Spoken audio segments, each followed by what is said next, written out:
Is it okay to be a Democrat in the US while also having extreme concerns over Biden?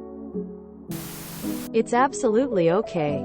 However, I'm of the belief that it will come down to Biden and Trump anyways. Third-party votes are in theory great. The idea we have only two real options is the result of a complete failure of our voting system in this country.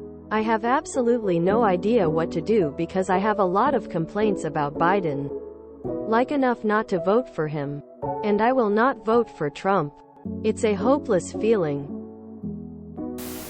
The reality of the US two-party system is that voting for a third party really just helps the other major party win, which presumably is not preferable to your own party's candidate in most cases. But not always. The time for protest votes is during your state's primary. This goes for anyone on either side of the political spectrum.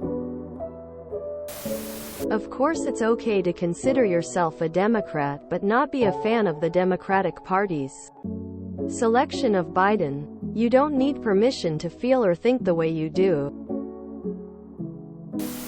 Of course. But keep in mind that presidents do very little on their own. They appoint a cabinet and advisors who are subject matter experts. A good president appoints the right people, then listens to them most of the time. Sure, times come where the president must go against their advisors' recommendations. But that should be rare. Biden has done a great job doing this. Trump has never taken anyone's advice seriously. I mean, having those concerns is fair. While I personally think Biden is fine for his age, the man is 81.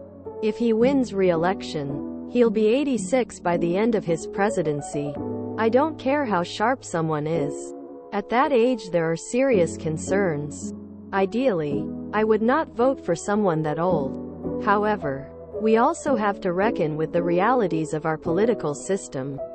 There is no realistic alternative to Biden for the Democratic nomination.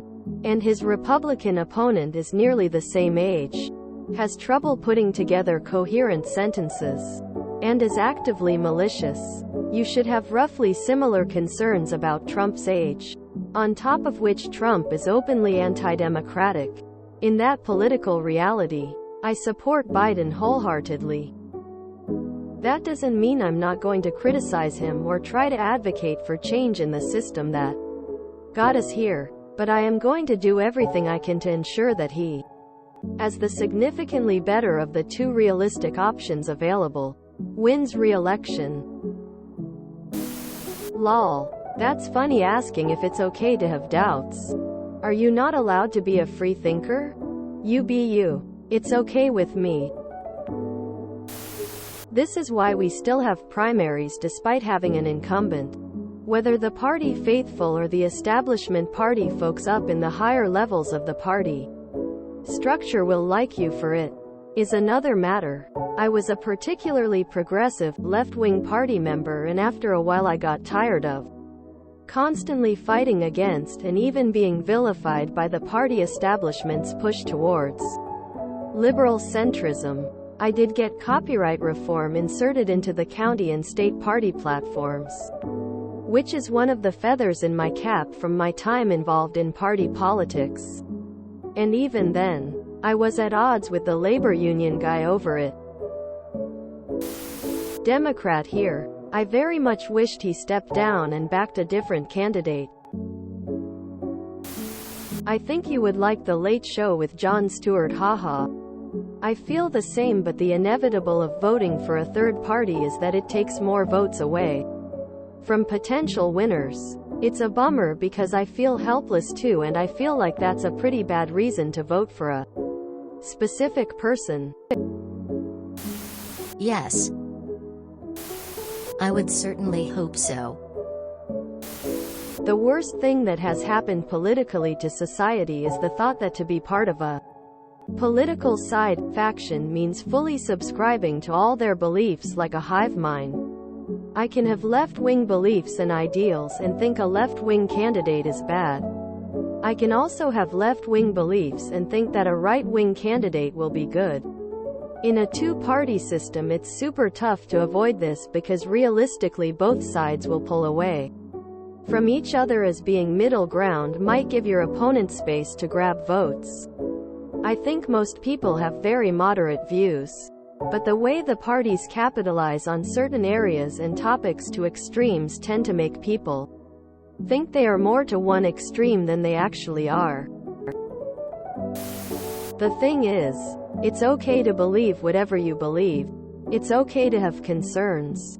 It's less okay to be stubborn and insist that you're right when faced with evidence that suggests otherwise. How do you evaluate the competency of a person you've never actually interacted with? How accurate are sound bites and planned speeches given by one of the most important men you'll see on a given day? Who is working under the brightest spotlight and the hardest stress that comes with the role? How much are you picking up on the minor failings we all have, mixing up words, losing track of what you're saying, or being genuinely forgetful in a high-stress moment but giving yourself a pass for the same behaviors? Are you making figurative mountains out of molehills? What about the statistical analysis? Are you both looking at that? When you read the Biden's administration has accomplished X, Y, or Z, how are you processing it? Are you dismissing those facts because they are inconvenient? Or because you've decided those aren't the valuable ones? Are you ascribing the failures to Biden and the successes to others because that is how it fits your narrative? These are questions I often ask myself and others when I dive into a debate like that. Confirmation bias is one of the worst things we bring with us. It colors our perceptions, sometimes so hard that we lose the ability to be objective. It sets us on a path of negativity and creates an impossibly high hurdle for whomever we are judging to ever get across. And it happens both ways. We've seen the absolute horror of Trump, but the people who love him do so with such incredible bias that they've lost track of simple facts and reality. And usually, it's just because there's some tiny thing in the message that they believe strongly. And they base their entire mindset and sometimes their entire set of life choices on that one thing. So, it's perfectly okay to be a Dem and have concerns over Biden. It's just not okay to ignore facts and to be resistant to learning and changing. Of course it's okay. I am an independent because I'm not going to let some party declare whom I should like and vote for. Look at the person, their integrity, truthfulness, intelligence, how they act, what they say, and especially how they treat people. In this case, it's glaringly obvious which candidate meets those criteria and who doesn't. I do have concerns about Biden's age, but the alternative is so much worse in every way.